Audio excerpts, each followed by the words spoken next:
Hello students, welcome to बायोनगेट्स।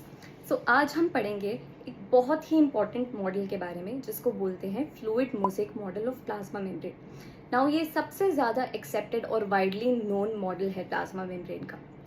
ये model दिया गया था सिंगर एंड निकोलसन द्वारा इन द ईयर 1972। अब ये मॉडल कहता क्या है?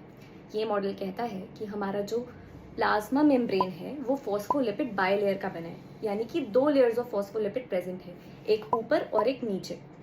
तो ये जो फॉस्फोलिपिड बायलेयर होता है इसका क्वाजी फ्लूइड नेचर होता है।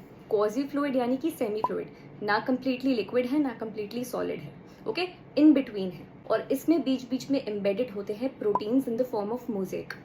अब ये प्रोटीन्स जो हैं वो लेटरली या साइडवेज मूव कर सकते हैं in the phospholipid bilayer because of its quasi fluid और semi fluid nature. So this was about the fluid mosaic model of plasma membrane and this topic is very important from my point of view. अब इस example को, इस model को समझने के लिए हम सिंपल सा एग्जाम्पल लेते हैं। एक पानी का ग्लास ले लीजिए, आप उसमें आइस डाल दीजिए। अब ये आइस ना तो फुली एम्बेड होगी वाटर में, ना ये आइस क्यूब टोटली बाहर होगा वाटर से, जस्ट इन बिटवीन होगा।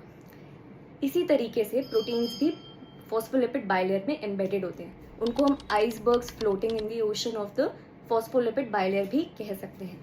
So that was about the phospholipid bilayer and the fluid mosaic model of plasma membrane, guys. Thank you so much for watching. See you in the next video. Follow me on Biology with MJ. Bye bye.